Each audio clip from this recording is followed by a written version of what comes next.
नमस्कार।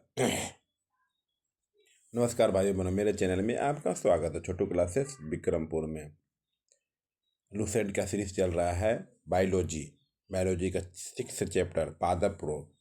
बायोलॉजी का 6th chapter पादप रोग और बिहार पुलिस का all to all previous year question 2010 से लेकर के 2025 तक अपलोड कर दे, जाके देख लीजिए। प्ले लिस्ट बना हुआ है और बिहार दरोगा का भी अपलोड कर दिए, प्लीज़ जाके देख ले। और क्लास 10 का भी अपलोड कर दिए, चैप्टर बाय चैप्टर करके। भाई बहनों को शेयर कर दीजिए जो तैयारी करते हैं। धन्यवाद शेयर करने के लिए, लाइक करने के लिए। चलिए,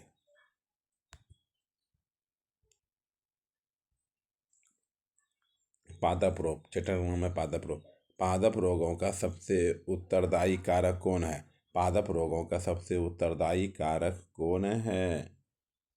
पादप रोगों का सबसे उत्तरदायी कारक कौन है? फफूंदी है। कौन है? फफूंदी है।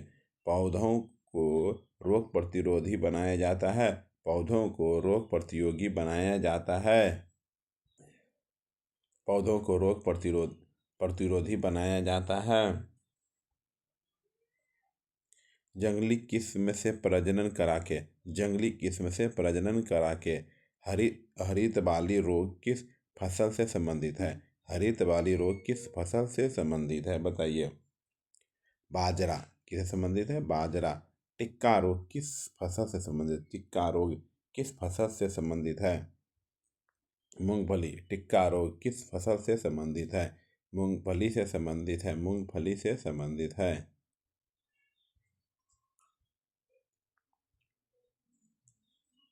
धान का प्रसिद्ध रोग खेरा रोग किसके कारण होता है? धान का प्रसिद्ध रोग खेरा रोग किसके कारण होता है? जस्ता की कमी के कारण। जस्ता की कमी के कारण। चाय में लाल रस्ट रोग किसके कारण होता है? चाय में लाल रस्ट रोग किसके कारण होता है? हरे शैवाल के कारण। हरे शैवाल के कारण होता है। नींबू का केकर रोग किससे होता है? नींबू का कैंकर रोग किससे होता है? जीवाणु से होता। क्या होता है? जीवाणु से होता है। जीवाणु से होता है।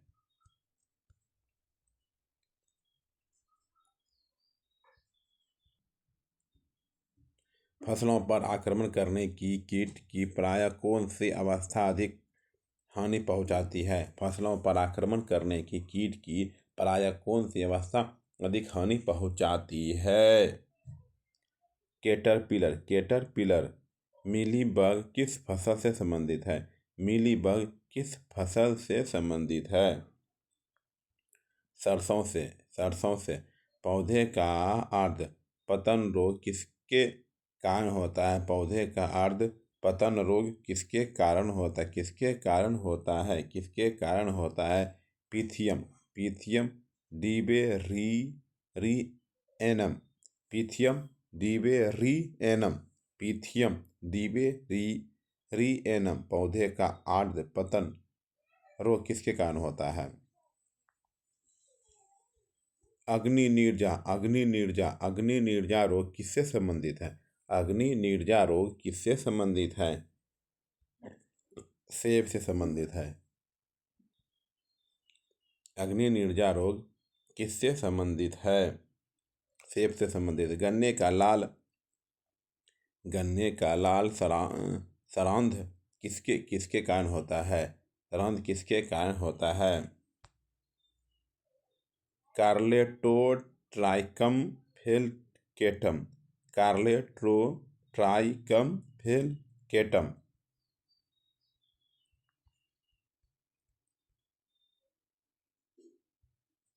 मूंगफली में होने वाले टिक्का रोग के लिए उत्तरदायी कवक है? मूंगफली में होने वाले टिक्का रोग के लिए उत्तरदायी कवक है, बताइए। सरके स्पोरा परसेनेटा। सरके स्पोरा परसेनेटा निम्नलिखित में से किस कवक के कारण बाजरे में ग्रीन ईयर रोग होता है? निम्नलिखित में से किस कवक के कारण बाजरे में ग्रीन ईयर रोग होता है? ग्रीन ईयर रोग होता है, बताइए। पोरा ग्रेमिकोला स्केले स्केलेरो स्पोरा ग्रेमिकोला। आलू में होने वाले उत्तरभावी अंगमारी रोग के लिए उत्तरदायी कवक है। आलू में होने वाले उत्तरभावी अंगमारी रोग के लिए उत्तरदायी कवक है, बताइए। फाइटोप्थेरा इन्फेस्टेंट।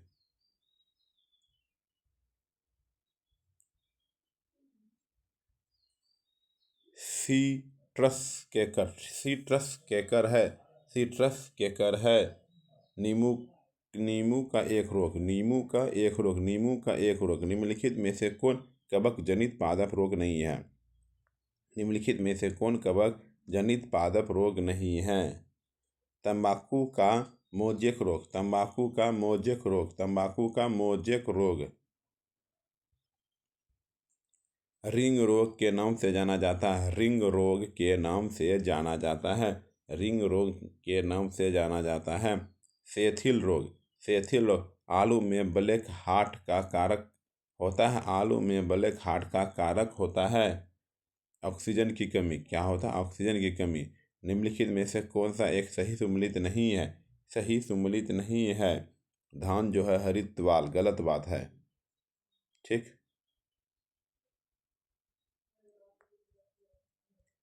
करनाल बंट एक बीमारी है। गेहूं की क्या है? गेहूं की बीमारी है। गेहूं से संबंधित रस्ट रोग पर कार्य करने वाले वैज्ञानिक हैं।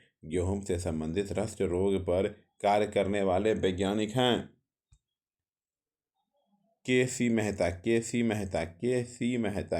मेहता। चलिए पादप उत्तक, अब चलते हैं पादप उत्तक पे। चलिए पहला नंबर चालू।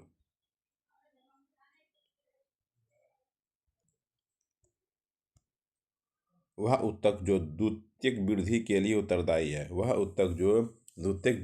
लिए उत्तरदायी है।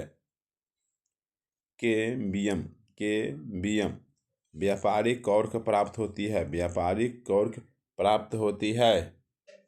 कॉर्क केम्बियम से। पौधे में फ्लोएम मुख्यतः उत्तरदायी है। आहार वहन के लिए। ठीक। पेड़ पौधे में जाइलम मुख्यतः जिम्मेवार हैं जल वहन के लिए। एक वृक्ष की आयु का पता किसके द्वारा लगाया जा सकता है?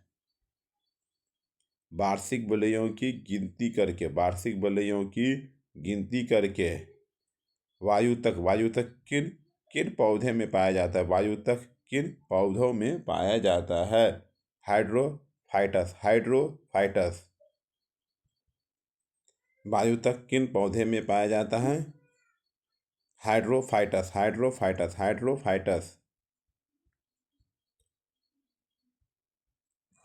आक्रीड में बिलामेन उत्तक पाया जाता है। आक्रीड में बिलामेन उत्तक पाया जाता है। मूलों में क्या पाया जाता है? मूलों में पाया जाता है। निम्न में से किसकी सक्रियता के कारण वृद्धि वलय बनाती है? निम्न में से किसकी सक्रियता के कारण वृद्धि वलय बनाती है? अंतःरंभीय एधा की। समुद्र के किनारे उगने वाले वृक्षों में वार्षिक वलय नहीं होते हैं, क्योंकि समुद्र के किनारे उगने वाले वृक्षों में वार्षिक वलय नहीं होते हैं, क्योंकि स्पष्ट जलवायवीय विभिन्नता नहीं होती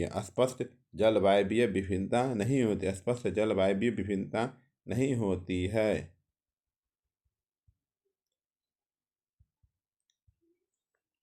एक वृक्ष के पुराने तने की अनुप्रस्थ काट में 50 वर्ष से वलय मिलते हैं। वृक्ष की आयु होगी।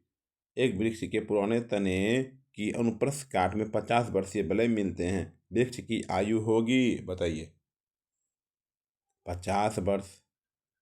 यदि सन 1985 में एक वृक्ष में एक साइन बोर्ड की कील भूमि से 5 फुट की ऊंचाई पर लगाई गई है, सन 1998 में यह कील कितनी ऊंची होगी? यदि वृक्ष प्रतिवर्ष 4 इंच लंबा बढ़ता है तो 5 फीट। आइए 12 नंबर पे।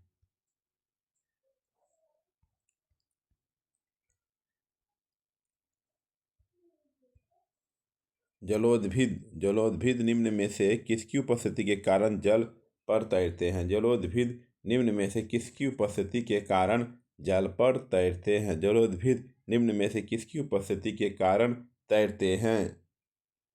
वायुतक की शीर्षस्थ विभ्योतक उत्तरदायी होता है। शीर्षस्थ विभ्योतक उत्तरदायी होता है लंबाई में वृद्धि के लिए।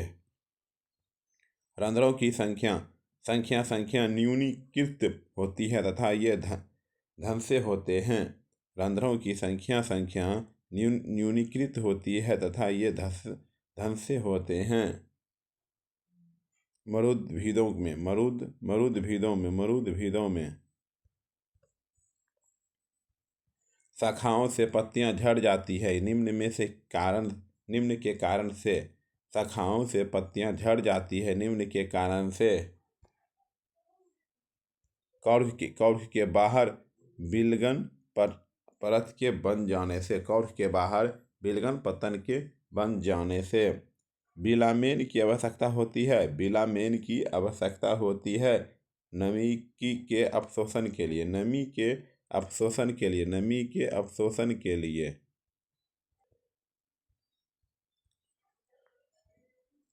पार्श्व विभज्योतक उत्तरदायी होता है।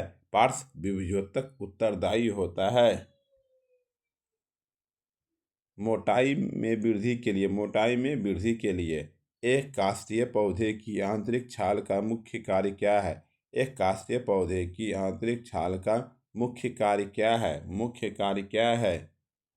पत्तियों से पौधे के अन्य भागों को खाद्य परिवहन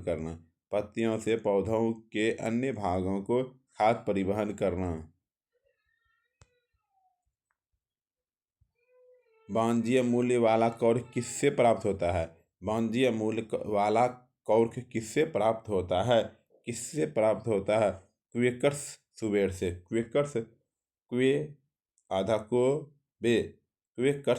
सुबेर से। निम्नलिखित में से किस एक भारतीय वैज्ञानिक ने पादपों में जल की लंबी दूरी के अभिगमन का सिद्धांत प्रस्तुत किया? निम्नलिखित में से किस एक भारतीय वैज्ञानिक ने पादपों में जल की लंबी दूरी के अभिगमन का सिद्धांत प्रस्तुत किया? जे.सी. बोस ने।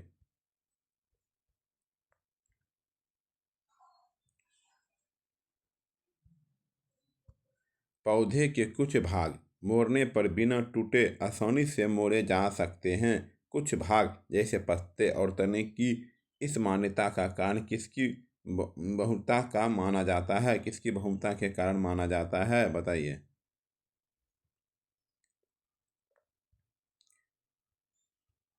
दृक्कोटक। चलिए पादप आनुवंशिक भी देख लेते हैं।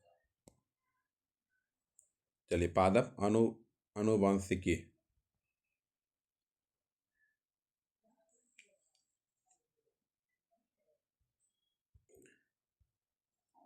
वंशागति के अध्ययन से संबंधित जीव विज्ञान की शाखा है। वंशागति के अध्ययन से संबंधित जीव विज्ञान की शाखा है, बताइए।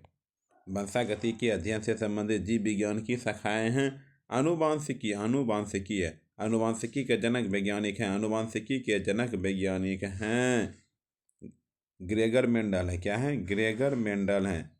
बीएसएससी पूछा गया है। जीन शब्द सर्वप्रथम प्रयोग किसने किया है? बताइए। जोहांस ने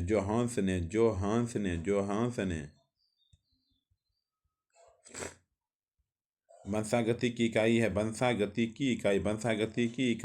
वंशागति की इकाई है जीन। वंशागति की इकाई है जीन।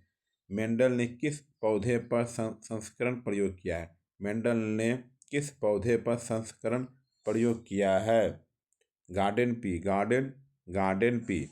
बारबेरा मैक्यूलस्टोक किस पौधे पर कार्य के लिए प्रसिद्ध है? बारबेरा मैक्यूलस्टोक किस पौधे पर कार्य के लिए प्रसिद्ध है? किस पौधे कार्य प्रसिद्ध है? मक्का। क्या है? मक्का।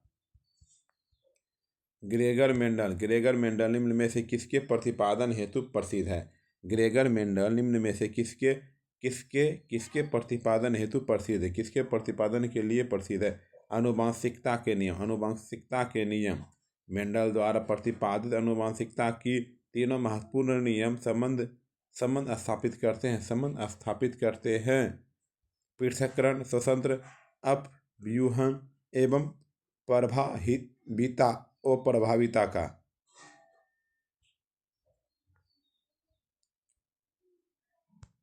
मेंडल ने मटर के पौधे का चयन किया क्योंकि इसमें विप्यायी लक्षण उपस्थित थे। मेंडल के नियमों का एक अपवाद है सहलगनता।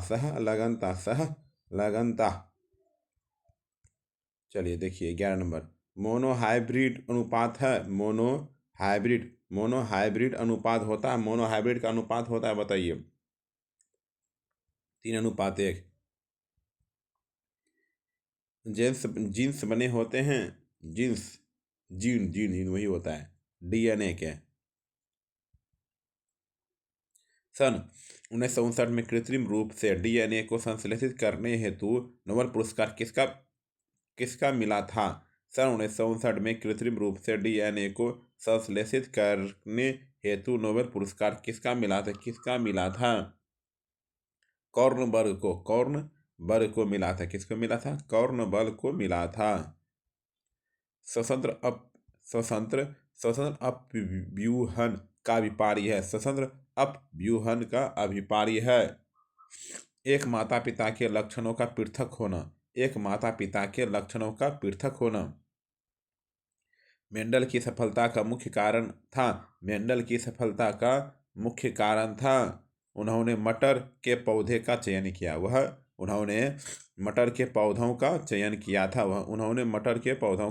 किया था। हरगोविंद खुराना को किस आविष्कार के लिए सम्मानित किया गया?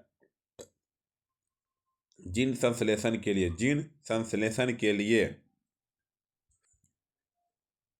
प्रयोगशाला में सर्वप्रथम DNA का संश्लेषण किया था। खुराना ने। किसने? खुराना ने। किसके द्वारा आनुवंशिकता के विज्ञान को आनुवंशिकी कहा गया है? किसके द्वारा आनुवंशिकता के विज्ञान को आनुवंशिकी कहा गया है? क्रोमोसोम।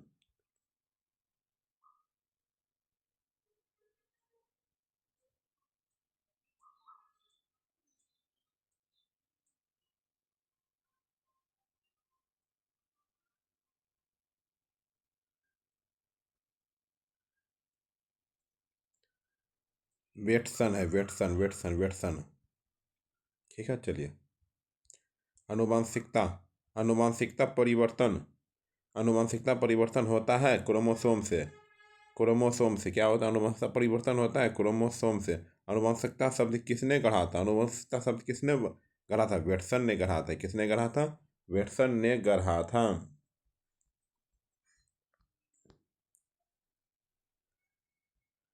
Thank you. सब्सक्राइब करने के, लाइक शेयर कमेंट ऐसा वीडियो लाते रहेंगे। Please subscribe my channel.